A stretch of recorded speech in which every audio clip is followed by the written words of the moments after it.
अच्छा जी। इस तरह है ना कि आज हमारे पास ट्रेपेज़ॉइडल रूल है, लेकिन ट्रेपेज़ॉइडल से पहले मैं आपको ये रिकॉल करवा देना चाहता हूँ कि ट्रेपेज़ियम क्या होता है? ट्रेपेज़ियम से ये हमारे पास ट्रेपेज़ॉइडल रूल आया है। न हमने अभी तक न्यूमेरिकल इंटीग्रेशन को स्टार्ट किया था। पिछले इस मिड टर्म से पहले जो हमारी क्लास हुई थी, उसमें हमने रेक्टेंगुलर रूल को पढ़ा था। आज हम ट्रेपेज़ॉइडल रूल पढ़ेंगे। तो ट्रेपेज़ॉइडल से पहले जिस तरह आपको बताया कि ट्रेपेज़ियम क्या होता है, तो ट्रेपेज़ियम देखें ये एक क्वाड्रिलेटरल होता है, मतलब क्वाड्रिलेटरल मतलब एनी फोर साइडेड फिगर। कोई भी ये हमारे पास फोर साइडेड फिगर होता है, लेकिन इसकी दो साइड्स हमारे पास क्या होती हैं, पैरेलल होती हैं। यहाँ पर अगर ये शायद थोड़ा आपको टू क्लियर नजर नहीं आ रहा, थोड़ी ये असल में ये रजिस्टर है तो इसलिए ये फोल्ड हो जाता है, तो समटाइम इसकी पिक्चर सही नहीं आती। लेकिन यहाँ पर आप लोग ये एडिटिंग कर लीजिएगा कि ये है, यहाँ पर आप लिखिए हैविंग टू पैरेलल साइड्स, मतलब ऐसा क्वाड्रिलेटरल जिसकी दो साइड्स पैरेलल हों, ऐसे फिगर को या ऐसे ज्योमेट्रिकल फिगर को हम क्या बोलते हैं, ट्रेपेजियम बोलते हैं। लेंथ में वो चाहे कितनी बड़ी क्यों ना हो या कितनी छोटी क्यों ना हो, लेंथ बिल्कुल मैटर नहीं करती। लेंथ हो गया, ये बिल्कुल मैटर नहीं करती। बस इस ट्रेपेजियम में यही शर्त है कि ये कोई भी फोर साइडेड फिगर है, मतलब क्वाड्रिलेटरल है, और इसकी दो साइडें हमारे पास क्या होनी चाहिए, पैरेलल होनी चाहिए। इसकी दो साइडें पैरेलल होनी चाहिए। जिस तरह अगर आप ये के सामने स्क्रीन पर ये जो ज्योमेट्रिकल फिगर शो हो रहा है, ये अब हमारे पास ट्रेपेजियम है, क्योंकि ये फोर साइडेड फिगर है, क्वाड्रिलेटरल है, और इसकी ये दोनों साइडें क्या हैं, पैरेलल है हमारे पास। ये दोनों साइडें क्या है, इसकी हमारे पास पैरेलल है। तो कोई भी ट्रेपेजियम क्या है, कोई भी एक ऐसा ज्योमेट्रिकल फिगर या कोई भी क्वाड्रिलेटरल जिसकी दो साइड्स हमारे पास क्या होती हैं, पैरेलल होती हैं। ऐसे ज्योमेट्रिकल फिगर को या ऐसे क्वाड्रिलेटरल को हम क्या बोलते होते हैं, ट्रेपेजियम। ठीक है? और इसका हम एरिया कैसे मालूम करेंगे? अगर आपसे कोई बोले कि फर्ज़ करें आपके पास ट्रेपेज़ियम है, आपने उसका एरिया मालूम करना है, तो आप उसका एरिया कैसे मालूम करोगे? तो और जिस तरह देखें अभी शायद आपको क्लियर नज़र आ रहा हो कि ऐसे क्वाड्रिलेटर जिसकी ओनली टू साइड्स पैरेलल, मतलब जिसकी सिर्फ दो ही साइडें पैरेलल होती हैं, ऐसा क्वाड्रिलेटर जिसकी दो ही साइडें पैरेलल हो, उसको हम ट्रेपेजियम बोलते हैं। बाकी इसके एरिया की जो बात है कि एरिया ऑफ ट्रेपेजियम क्या होता है, जिस तरह एरिया ऑफ ट्रायंगल के लिए अपना फार्मूला है, एरिया ऑफ रेक्टेंगल के लिए अपना फार्मूला है, तो ट्रेपेजियम के एरिया के लिए हमारे पास क्या फार्मूला होगा? तो देखें, फर्ज करें अगर ये हमारे पास, ये जो आपके सामने स्क्रीन पर आपको नजर आ रहा है, ये अगर हमारे पास क्या है, एक ट्रापेजियम है। आप देख सकते हैं ट्रापेजियम है हमारे पास, क्योंकि फोर्स क्वाड्रिलेटरल है और इसकी ये दोनों साइडें पैरेलल हैं। ये इसकी हमारे पास ये इसकी हमारे पास हाइट है, ठीक है? ये इसकी हाइट है, और एक पैरेलल साइड को हम पी का नाम दे देते हैं और एक पैरेलल साइड को हम क्यू का नाम दे देते हैं। तो फिर एरिया ऑफ ट्रापेजियम बराबर होगा height divided by 2 multiply by this side P plus this side Q। ये हमारे पास फिर एरिया का ट्रापेजियम का एरिया होगा। आपने ट्रेपेजियम की हाइट मालूम करनी होगी और उसकी जो दो पैरेलल साइड्स हैं उनकी लेंथ मालूम करनी होगी। दोनों लेंथ को ऐड करके हाइट से मल्टीप्लाई कर लें, 2 पर डिवाइड कर लें, जो भी नतीजा आएगा वो हमारे पास ट्रेपेजियम होगा। ठीक है? अब हम आते हैं ट्रेपेज़ॉइडल रूल की तरफ, कि पहले तो हमने ये देख लिया ना कि ये ट्रेपेजियम होता क्या है? तो देखें, बिल्कुल उसी तरह हमारे पास ये इंटरवल a टू b है, मतलब हमने एक फंक्शन को इंटीग्रेट करना है from a to b। a को हम x नॉट का नाम दे देते हैं और b को हम xn का नाम दे देते हैं। बिल्कुल उसी तरह अब हम क्या, पिछली केस में हमने क्या किया था कि इस इंटरवल a b को हमने n इक्वल रेक्टेंगल्स में डिवाइड किया था। यहाँ पर हम इस इंटरवल a b को n इक्वल ट्रापेजियम्स में डिवाइड करेंगे। ठीक है? मतलब पिछली क्लास में या पिछले केस में रेक्टेंगुलर रूल में हमने इंटरवल ए बी को एन इक्वल रेक्टेंगल में डिवाइड किया था। यहाँ पर हम इंटरवल ए बी को एन इक्वल ट्रापेजियम्स में डिवाइड कर लेंगे। तो देखें, ये थोड़ा यहाँ पर आपको डिम थोड़ा नजर आ रहा है, लेकिन फर्ज करें ये हमारे पास एक ट्रापेजियम हो जाएगा, तो ये हमारे पास दूसरा ट्रापेजियम, इसी तरह आप बनाते जाएं तीसरा, चौथा ट्रापेजियम। ठीक है? एन इक्वल बस ट्रापेजियम में उसी तरह हमने डिवाइड कर दिया। ठीक है? और जिस तरह देख ले सकते हैं, अगर आप इसको देखें, ये जो जिस पर मेरा कर्सर है, ये अब ट्रापेजियम है ये हमारे पास, क्योंकि इसकी दो साइड्स हमारे पास पैरेलल हैं, ठीक है? और फोर साइडेड फिगर भी है, क्वाड्रिलेटरल भी है हमारे पास, ठीक है? तो अब एन इक्वल रेक्टेंगल में हमने इस ट्रापेजियम को या इस इंटरवल ए बी को डिवाइड कर लिया, और हर इंटरवल की मतलब हर ट्रापेजियम की लेंथ हमने क्या डिफाइन कर ली, B minus A divide by N. मतलब ये इसको हमने एच का नाम दे दिया, या एक तरह से हमने इसको हाइट का नाम दे दिया। हाइट किसके बराबर होगी, point B minus point A divided by N. ये हमारे पास हर ट्रापेजियम की क्या है, लेंथ है। ठीक है? और इसमें हमने मतलब एक्स जे को हमने किस तरह डिफाइन किया था, पिछले रूल में भी हमने x not plus J H हमने डिफाइन किया था। ये किस तरह से आता है, ये हमने रेक्टेंगुलर रूल में डिस्कस किया था। ये आप रेक्टेंगल रूल को ही देख लें कि X J is equal to X not plus J H, ये किस तरह आता है। तो देखें, जिस तरह मैंने रेक्टेंगुलर रूल में बताया था कि जब हमने इंटरवल ए बी को एन इक्वल रेक्टेंगल्स में डिवाइड कर दिया, तो फिर ये इंटरवल भी मतलब क्या हो जाता है, ये इंटीग्रेशन भी बाय मतलब इंटीग्रेशन भी फिर एन इक्वल पार्ट्स में डिवाइड हो गई थी ना, मतलब ये इंटीग्रेशन भी हमारे पास n इक्वल पार्ट्स में डिवाइड हो गई थी।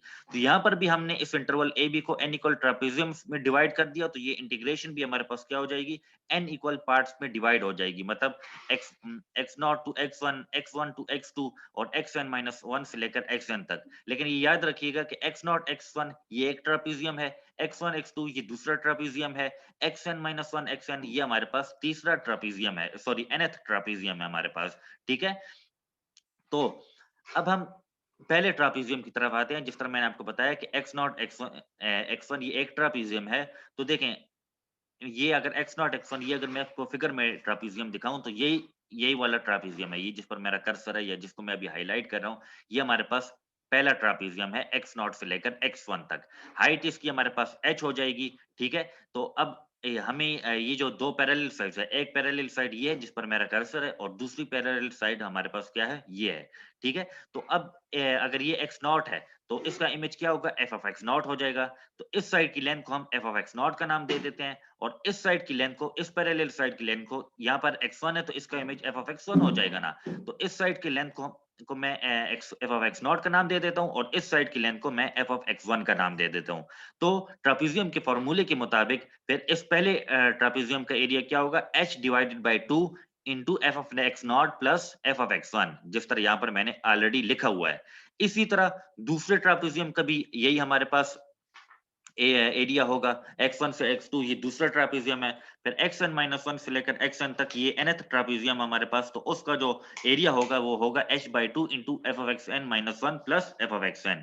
ये दो पैरेलल साइड्स हैं। ठीक है, जिस तरह मैंने पहले ट्रापेजियम, ज्यादा मैं डिटेल में इसलिए भी नहीं जा रहा कि इसमें बहुत सारी बातें, एक तो आपको पिछले रेक्टेंगुलर रूल में समझा दी है मैंने, और दूसरी बात ये कि यहाँ पर जो ट्रापेजियम का एरिया वाला फॉर्मूला है वो बहुत सिंपल सा है कि दो पैरेलल साइड्स को ऐड कर लो, हाइट से मल्टीप्लाई कर लो और 2 पर डिवाइड कर लो। तो हाइट तो तमाम ट्रापेजियम्स की h है हमारे पास। फिर अगर पहले ट्रापेजियम की बात करते हो तो इसकी एक पैरेलल साइड, मतलब यहाँ पर x नॉट है तो इसका image f of x not, तो एक पैरेलल साइड की length f of x not हो गई।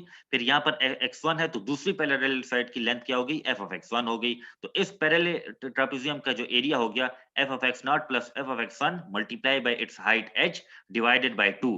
तो ये इसके पहले ट्रापेजियम का एरिया हो गया।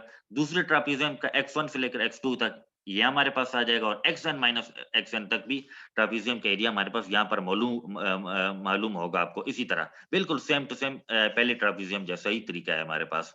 तो इन तमाम वैल्यूज को आप उस मेन इक्वेशन में पुट कर दें। मेन इक्वेशन मतलब ये वाली जो इक्वेशन है, इसको हम आप इक्वेशन 1 का नाम दे दें या किसी इक्वेशन का नाम दे दें और ये तमाम वैल्यूज पुट कर लें। जब पुट कर लेंगे तो देखें इसमें फिर हमारे पास h बाई 2 कॉमन बनेगा। h बाई 2 जब कॉमन बनेगा तो f of x not plus f of x1 f of x1 और फिर f of x2 plus f of x2, मतलब ये होगा कि इनिशियल और एंड पॉइंट, मतलब x नॉट और xn, ये जो इंटरवल का इनिशियल और एंड पॉइंट है x नॉट और xn, इनका इमेज तो एक ही मर्तबा आपको लिखा हुआ नजर आएगा, लेकिन इनके दरमियान में जितनी भी इमेजेस होंगे वो दो मर्तबा होंगे। मतलब x नॉट से लेकर xn तक इनके दरमियान जितने भी इमेजेस होंगे वो दो मर्तबा लिखे गए होंगे, क्योंकि रिपीट हो रहा होगा ना। मतलब एफ ऑफ x1 ये भी दो मर्तबा रिपीट हुआ, एफ ऑफ x2 ये भी दो मर्तबा रिपीट हुआ, तो ये बन जाएगा 2f of x1 plus 2f of x2 up to सॉन 2f of xn माइनस 1। तो इससे आप 2 को कॉमन ले लें। जब 2 को भी आप इन मतलब x नॉट और xn के दरमियान वाले पॉइंट्स में कॉमन ले लेंगे, तो फिर ये हमारे पास एक फार्मूला बन जाएगा और यही फार्मूला हमारे पास क्या है, ट्रेपेजॉइडल रूल का फार्मूला है हमारे पास। ठीक है, इसमें h हमारे पास हाइट होगी, ठीक है, और x नॉट और xn हमारे पास इनिशियल और एंड पॉइंट्स होंगे और इनके दरमियान जितने भी पॉइंट्स होंगे उनके साथ 2 हमने एक तरह से मल्टीप्लाई करना होगा। कैसे मल्टीप्लाई करते हैं, ये बाय फार्मूला हमारे पास प्रूफ होता है। ठीक है, और सिंपल सा फार्मूला है हमारे पास। तो ये हमारे पास हो गया ट्रेपेजॉइडल रूल। यहाँ पर जिस तरह आपको समझाने के लिए ये लिखा हुआ है कि अगर फर्ज करें मैं आपको कहूँ कि n इज़ इक्वल टू 5 मतलब 5 पॉइंट्स के लिए अगर वैसे n इज़ इक्वल टू 4 हम लेंगे, लेकिन अगर कोई आपको बोले कि 5 पॉइंट्स हैं, तो फिर उसका क्या मतलब होगा कि वो x नॉट से लेकर x4 तक पॉइंट्स होंगे, क्योंकि x नॉट भी बीच में एक पॉइंट होता है। अगर कोई बोले ना कि ये फ़ॉर्मूला 5 पॉइंट्स के लिए क्या होगा, तो पहले ये याद रखिएगा कि वो फ़ॉर्मूला x नॉट से शुरू होगा और x4 तक खत्म होगा। अगर कोई ये बोले कि फ़र्ज़ करें 3 पॉइंट्स के लिए क्या क्या फ़ॉर्मूला होगा, तो 3 पॉइंट्स के लिए formula f of x not से शुरू होगा और f ऑफ x2 पर खत्म होगा।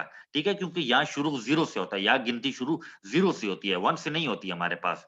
इसकी मिसाल भी आप देखें, एग्ज़ाम्पल आपको एक गिवन है, ये इंटीग्रल आपको एक मौजूद है, 1 अप टू 3 ये इंटीग्रल है, 1 by x square dx, 1 up to 3, 1 by x square dx। ये इंटीग्रल है, आपने इसका ट्रेपेज़ॉइडल रूल के मुताबिक ये इंटीग्रल मालूम करना है, लेकिन कितने पॉइंट्स के लिए n इज़ इक्वल टू या 3 पॉइंट्स मतलब n इज़ इक्वल टू 2 और फिर 5 पॉइंट्स मतलब n इज़ इक्वल टू 4, क्योंकि n इज़ इक्वल टू 4 मतलब x का मतलब ये होगा कि 5 पॉइंट्स, 5 पॉइंट कैसे?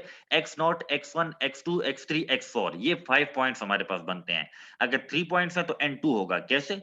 x0, x1, x2 ये 3 पॉइंट्स हमारे पास बनते हैं। अब देखें, फंक्शन हमारे पास किसके बराबर है? 1 बाय x स्क्वायर के बराबर है। इनिशियल पॉइंट 1 फाइनल पॉइंट 3 है हमारे पास। अगर हम 3 पॉइंट्स लेंगे तो n की वैल्यू जैसे मैंने आपको कहा कि वो 2 के बराबर होगी। तो फिर हाइट 3 पॉइंट्स के लिए हाइट क्या होगी? h is equal to b minus a divide by n, ये हाइट का फॉर्मूला है। तो फाइनल और इनिशियल पॉइंट आप लोग पुट कर लें। n यहाँ पर हमारे पास 2 के बराबर है, तो h हमारे पास 1 के बराबर आ जाएगा। ठीक हो गया ना? तो फॉर्मूला फिर हमारे पास क्या होगा? मैंने जिस तरह बताया कि n की वैल्यू 2 के बराबर है, मतलब x0, x1, x2। तो x0 और x1 ये इनके इमेजेस एक ही मर्तबा इस फॉर्मूले में होंगे और इनके दरमियान सिर्फ एक ही पॉइंट x1 है, तो इनके के दरमियान सिर्फ 2 टाइम्स f ऑफ x1 लिखा होगा। यहाँ पर जो ये मैंने ये लिखा हुआ है, ये बाय मिस्टेक बाय डिफ़ॉल्ट गलती से मैंने लिख लिया था, इसको आप लोग काट लीजिएगा। ये आप लोग ज़रा ये इरेज़ कर लीजिएगा, ये गलती से लिखा गया है। लेकिन जो फॉर्मूला होगा वो होगा h/2 into f of x not plus 2 times f of x1 plus f of x2, क्योंकि x नॉट और x2 यहाँ पर जो पॉइंट्स हैं, मतलब इनिशियल और final point, x not initial point होता है और xn फाइनल पॉइंट होता है। तो n2 के बराबर है, तो फाइनल पॉइंट x2 है। तो x नॉट और x2 के दरमियान तो एक ही पॉइंट है, f ऑफ x मतलब x1। तो इसका इमेज के साथ जो फिर मल्टीप्लाई होगा वो 2 होगा, मतलब 2 सिर्फ एक ही पॉइंट के इमेज के साथ यहाँ पर मल्टीप्लाई होगा। बाकी x नॉट वो a के बराबर है, इनिशियल पॉइंट है ना, तो x नॉट 1 के बराबर है, x2 हमारे पास 3 के बराबर फाइनल पॉइंट है ना, तो इसलिए x2 3 के बराबर है। फिर आ जाएगा हमारे पास x1, तो x1 को आप कैसे मालूम करेंगे? x1 को आप लोग यहाँ पर ये j की जगह आप लोग 1 पुट कर लें, तो ये बराबर आएगा x not plus h। x not मतलब इनिशियल पॉइंट और हाइट की वैल्यू पुट कर लें, तो x1 भी हमारे पास देखें यहाँ पर फिर क्या आ जाएगा? x1 हमारे पास ये इधर 2 आ जाएगा। f ऑफ 1 फिर f ऑफ 2 और f ऑफ 3 इनकी वैल्यूज़ आप लोग मालूम कर लें। कैलकुलेशन करेंगे तो आंसर हमारे पास 0.805 इस इंटीग्रल का आ जाएगा। लेकिन जब हम 5 पॉइंट्स कर लेंगे, तो 5 पॉइंट्स करने से हाइट का formula b minus a divide by n 5 points के लिए n इज़ इक्वल टू 4 है। इन्हें बाकी b और a तो अपनी जगह वैसे की वैसे ही हैं, n4 हमारे पास अपनी जगह पर। तो यहाँ पर h की वैल्यू हाइट की वैल्यू 1/2 आएगी। ठीक है ना? क्योंकि n हमारे पास यहाँ पर 4 के बराबर है। फिर 5 पॉइंट्स हैं x1, x0, x1, x2, x3 और x4। तो x0 इनिशियल पॉइंट है, x4 फाइनल पॉइंट है। तो यहाँ पर जो 2 मल्टीप्लाई होगा वो x1, x2, x3 के साथ होगा, क्योंकि initial point x0, final point x4 के दरमियान ये 3 पॉइंट्स हैं x1, x2, x3, तो इन तीनों के इमेजेस के साथ फिर 2 मल्टीप्लाई होगा बाय यूजिंग द फॉर्मूला। ठीक है? तो बाकी ये x1, x2, x3 उसी तरह मालूम करने हैं। और बाकी फिर x1, x2, x3 मालूम कर लें, तो इनकी इमेजेस भी आप लोग मालूम कर लें। इमेजेस मालूम करेंगे तो इनकी वैल्यूज आप लोग पुट कर लेंगे। वैल्यूज पुट करेंगे, कैलकुलेशन करेंगे, तो हमारे पास आंसर 0.705 आएगा। मतलब देखिए 0.1 का फर्क आ गया और इसका ओरिजिनल आंसर भी कुछ इस तरह 0.6 के करीब करीब है। तो देखें, जब यहाँ पर भी हमने जब नंबर ऑफ ट्रापेजियम्स बढ़ा है, तो एक्यूरेसी यहाँ पर भी हमारे पास क्या होगी? बढ़ेगी। जिस तरह रेक्टेंगुलर रूल में हुआ था ना हमारे पास, कि हमने जब नंबर ऑफ रेक्टेंगल्स बढ़ाए थे, तो एक्यूरेसी हमारे पास क्या हो गई थी? बढ़ गई थी। यहाँ पर भी हमारे पास बिल्कुल उसी तरह ही होगा कि जब आप नंबर ऑफ ट्रापेजियम बढ़ाओगे तो आपके पास एक्यूरेसी बढ़ती जाएगी। ठीक हो गया जी? तो आज के लिए बस इतना ही। इंशाल्लाह फिर अगली क्लास में इंशाल्लाह होपफुली